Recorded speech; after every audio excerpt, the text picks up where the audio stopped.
Hey, what is up, YouTube? This is Platinum Point, and I'm here to bring you guys yet again another video. Today, we're going to be discussing what I would call a playtest rotation / competitive cycle. So before we begin, I just want to say thank you again for subscribing and following my channel. For those who didn't, I do encourage you guys to subscribe, like this video, hit the notification button, because this channel focuses a lot on trading card games and strategies on how to become successful, whether it be competitively successful or just having a good time with trading card games. So we're going to be talking about what I call a competitive rotation. So before we talk about my definition, I want to differentiate this concept from what is considered kind of like a rotation format or a rotation style of regulation for TCGs. And you see this a lot with Magic, Pokemon, and now with the recent news, One Piece is going through it too. I don't know if there's other card games that go through kind of like this similar model, but what a TCG rotation in that situation is, in order to maintain a healthy games state, they'll cycle out certain sets in order to maintain competitive health and also encourage people to buy new product. So what I mean by competitive rotation / I sometimes even call it my competitive cycle, is where competitive players pick about any number of decks they will focus on for that given competitive season or that given set of years. It depends on each player and each card game's metagame state, but usually throughout the duration of that whole competitive season, they'll probably choose between 1, 2, 3, 4, or even 5 decks that they'll just mainly be playing both at their locals, play testing, and they'll pick, whenever they enter major events, one deck from their 5. My logic, I have a very similar logic, and I carry this in every game that I play. Pokemon, I'm even trying it out in One Piece, even though I only have 4 One Piece decks, so I'm sticking for that one too. And Weiss Schwarz, and even Yu-Gi-Oh! Yu-Gi-Oh! I haven't been playing that much, so I may discuss an example of what that rotation looks like. In fact, I'll probably do segments later on this upcoming few weeks about what I'm doing for each game. But I wanted to use Weiss Schwarz as an example because Weiss Schwarz was primarily the game that I was playing with since the whole kind of changing of focus in 2017. So I will talk about that because that's when I actually started implementing kind of like a rotation style, like a deck rotation way of thinking. And I actually started that as early as I think 2018, 2017, when I started to really want to take the game seriously as a competitive player. So my decision oftentimes is Weiss is kind of like Yu-Gi-Oh! Where it's an eternal format, but it's only it's what I mean by an eternal format is it's a format that's regulated by having a forbidden and limited list, or in Weiss Schwarz's case, a restriction list, where they will restrict cards if it's so egregious to any number, whether it be hitting it to 2 or putting on a choice of any number of other cards that you can only run. You can only choose one of any, like in a specific group to play in your specific deck, or just outright banning a card. So I often will choose from my existing collection of decks, or even decks that I'm planning on picking up for my rotation, and I usually stick with 5. I'll sometimes, if the deck demands my attention, making one deck my sole focus, but in most cases I try to stick to my rule of thumb is sticking to about 3 to 5 decks. the reason why I do this is, one, I'll sometimes get bored or burnt out from playing that one deck over and over and over, unless it's a deck that I'm really passionate about. Like the one deck that was the exception was Data Live, and that was during the pandemic. I actually just was grinding that deck right down to the gnat's ass when it comes to, because I really wanted to master that deck. So I gave that deck my undivided attention competitively. There will be that one situation, some people might just want to master that one deck. That was me with Data Life. I wanted to master that deck, that specific deck, which is 8 standby, and be able to play it at a high enough competitive level. And it did kind of pan out, because I did, on the first Bushiroad Online Rumble, in the European division, I did place 9th, which I am happy about.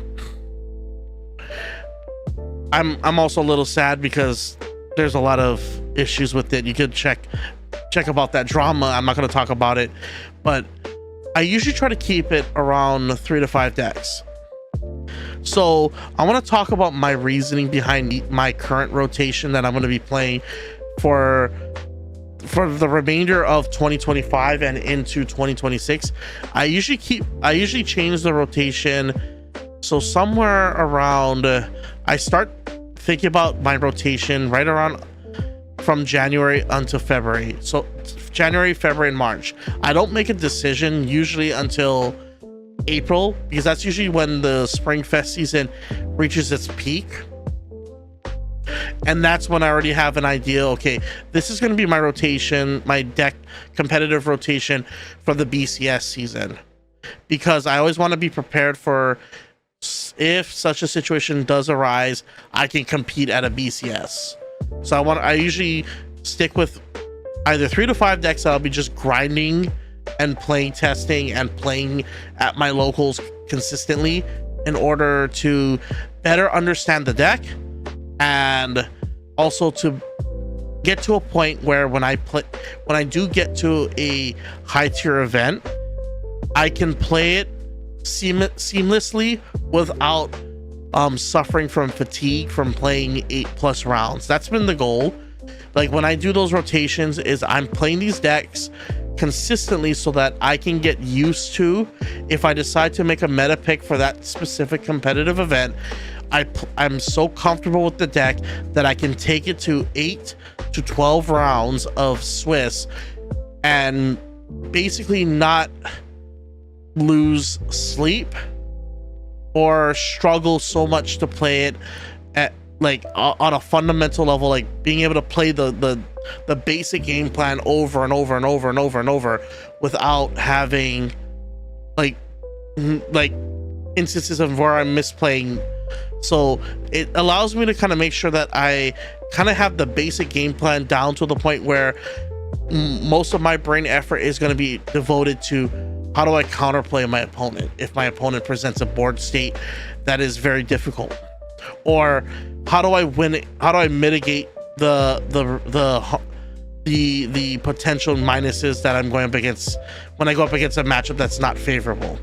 So I always consider like all these things when I play, but by continuously playtesting with those decks in rotation, I try to get the easy part, the kind of just your traditional game plan, kind of just down and mastered the fundamentals of that deck, so that I can just focus on, okay, there are these instances where I need to make certain decisions, and I'll have basically the energy and brain power to do so.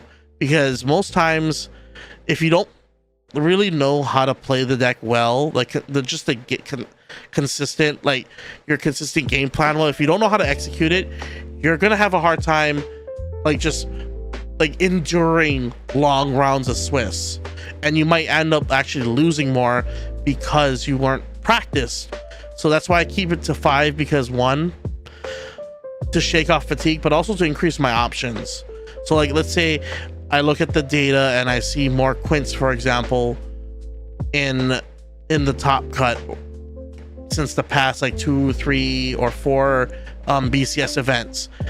I would look at either figuring out how can I navigate the mirror matches if I decide to take Quints, or which one of my 5 decks besides Quince, because if I do take Quince, besides that deck, besides the mirror match deck, Quince can help me navigate that matchup or other specific matchups. Like for example, like Overlord. Overlord is still probably going to be a problem, not as much, but probably is going to be a problem. It did win a recent BCS, so I have to consider that if I go into a competitive event. I know my locals doesn't play Overlord because they like to play Japanese more, and Overlord is pretty much head chopped off over there, quite ironically. So I don't have to worry about that. So I usually kind of just think about, okay, what's going to be the most represented deck, what's the second most, and what's the third most. I try to focus on the top 3, maybe the top 5, and what in my based on my 5 that I've selected earlier, like in April, which one of those 5 is going to be useful in that given event. So I like to have 5. I usually like to have 3 to 5 because I want to have more options, but also sometimes I get bored playing just one deck over and over and over, so I like to take a break, play another deck, so I can kind of take the time to kind of shake off whatever biases I have with that deck, and so that I can take time to play another deck. And then if I want to come back to the previously consistently played deck, I'll have fresher eyes. And also, it's just like I said, it's fun. I usually pick decks that I personally enjoy. So I'm going to talk about each of them right now. So the first one that I am actually going to be putting in my competitive rotation or / cycle is Quince, specifically 8 Standby Nino. The reason why I'm playing that one is because it's one of the 8 standby decks that I'm most comfortable with. I've been playing it for quite a while in the past. I've been playing it just as much as I've been playing Data Live, and I feel the most comfortable in terms of having an 8 standby deck. So I am going to be adding that to my wheelhouse for this upcoming season for 2025 and continuing on to 2026. I might even carry it on to my 2026 cycle, depending on how much if I choose. And that's the thing, even in my next cycle I might even choose to keep 1 or 2 or even all of the same decks if A, I want to learn more about it, or B, I feel like those were the best decks to keep in that current cycle. So yeah, so I'm going to be continuing on with Nino. I've been keeping it in my cycle for about 2 to 3 years already, and this is going to be its 4th year. So yeah, I'm keeping Nino on lock. The next one that I am going to be looking into, that I am actually going to be putting into my rotation, is Bunny Girl Senpai. I am waiting for the last bit of cards from the from the current booster to come in the mail, and I'll profile the deck once I'm done. But I'm picking that deck up again because Bunny Girl Senpai is my favorite set. And if you remember, during the pandemic and in 2017, 2018, that was the deck that I was playing during that playtest cycle, besides that, until Dal came along. So I am going to give Bunny Girl Senpai some love and add her to my cycle. Another deck that I am going to be slotting in, and this is going to be 2 different variants because I am pivoting between 2 different builds, which is Ruby, which is going to be 8 standby Ruby or choice standby Ruby.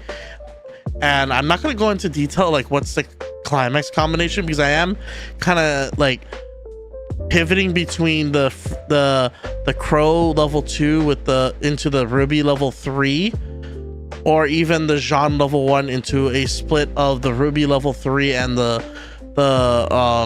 Pyrrha level 3, or even a split within the 8 standby list. So there's so many paths I can take with that deck that I haven't yet settled on the build, and that's one of the reasons why I want to put it on my playtest rotation, because it's a deck that's very challenging, and I want to get really good at the deck so I can play it at a BCS if I choose to. And it's honestly, if I had to choose, it's one of my top 5 sets of all time, Ruby. So yeah, I'm gonna be playing this for a while. The next set the next deck, which is number 4, is going to be Spy Family. I'm also not settled on a build for this, because the only thing I'm settled on is I am going to be playing the basically the Nightfall level 1 pants, but I haven't yet figured out what's going to be the definitive finisher package that I'm running, because I've been testing between Pants Choice, Pants Door, and 8 Pants. So there's so many, like, it's like Ruby, where there's so many different builds that are equally valid that I might even just say those are the 2 sets that I'm keeping on the rotation, not 2 specific decks, only because there's so many ways to build it, and all of them are almost not for Ruby, because there's essentially just there's only one finisher, but like Ruby and Spy suffer from the same issue. There's already half of their game, half of their game plan, which is either the early game or the end game, is already like settled. It's just the other half. So I'm gonna be like straight up like just grinding that set and learning the ins and outs of it, so I can effectively play this almost like as if it's second nature to me. And then the last deck, if you guys watched my recent deck profile, which I encourage you to do so, it's going to be in the end cards, 8 Pants Freerin. Freerin really surprised me as a set, and I want to explore that even further. So I'm going to be devoting quite a bit of time to figuring out this list and actually kind of just understanding how to play this, specifically the 8 Pants, the event finisher, not the trial deck one, because I feel like there's a lot of potential to be made with that deck. And I think, like, I've tested the trial deck finisher on the simulator quite a bit. I've seen my friends play it at locals. I've seen so many videos of it, and I will agree it is like probably the simplest game plan, and it's probably, if you want to just take it to a regional, you're probably going to be very successful with it. But I felt like it was a little bit too easy for me, so I wanted to see if I can make the double rare finisher work. So I am gonna but I am gonna be working on making that work and figuring out proper sequencing. If I can do it with Data Live, where I can play it with pretty high level of effectiveness, I can probably do that with Freerin. So that's pretty much why I picked Freerin as my deck number 5. I just want to mention there are other decks that I am considering moving forward, and that's the thing about my rotation, is even the 5 cards the decks can change depending on certain things. Either I realize it's not the right format right now for them, I'll just shelve them and bring them back when the format is better, like favorable for it. So like a set that I'm considering is Slime. Slime was broken last format, but ever since the consistency hit, I need more time cooking with that deck. So I'm not going to put it on my competitive rotation, but I am going to be looking at it. Like it's going to be kind of like the unofficial 6th deck, but it's more, I want to figure it out. Another deck that I am considering putting in, and this is an upcoming one, Rurouni Kenshin. Only because I love the series and I love the anime. I might pick up a playset if I can get it cheap, or even just wait, and then when the prices stabilize or drop, I'll pick it up then, because I feel like that series has some decent potential as well. But I'm not gonna put it in this rotation because, one, I don't know this set well and I need time to like flesh out, and 2, I'm not even sure if I'm gonna pick it up. So that's why I'm not gonna even say it's like 100% guaranteed I'm gonna be putting it or putting it in consideration, because I'm still even considering if I should invest in that set. because I don't know if there's going to be another set that might draw my attention even more. So I want to keep my options open. So there's a couple more, but I'm going to keep that kind of close to the chest because I don't want to spend too much time rambling about that. But ultimately, the ultimate point, again, having a competitive rotation really helps you kind of get good at the decks that you want to get good at, but also helps you understand how to play against those matchups, especially if your rotation includes basically the top 3 most played decks. So I will be showcasing, like, the deck profiles that I haven't yet showcased to you guys is the other variants of Spy Family. I think I showed you guys 8 standby Ruby, but I might show you the choice standby variant so you can kind of see why I'm debating in it. And then I am going to definitely showcase the Bunny Girl Senpai list once I get everything in. It should be coming in later this week as of recording it, so I want to keep that under the chamber. The next video I will be doing is a deck profile for One Piece, as well as a discussion on kind of I also want to do another rotation, like a playtest rotation video for Pokemon, because the rotation, like the actual regulation, starts this Friday. So I want to tell you guys at least my top 3 to top 5 decks that I'm going to be playing. That's going to be my competitive rotation for Pokemon. And I will also talk about Yu-Gi-Oh! Since the new ban list just dropped. So I'll probably produce a video like that very shortly. There's quite a bit of videos up in the chamber, so I hope you guys can be patient. So I hope you guys like this video where I'm kind of just talking about the first of many like playtest rotation videos. And if you guys want to copy my choices, go ahead, I encourage it. And if you guys want to see what I'm playing, just stay tuned on this channel and I'll showcase the specific builds. You already know one of them. Actually, you know 2 of them, the 8 standby Quints and the free run, the 8 pants free run. So you'll see the other 3 in a later video. So I hope you guys rate, comment, subscribe, also crack that like button, and peace out and stay on point, guys.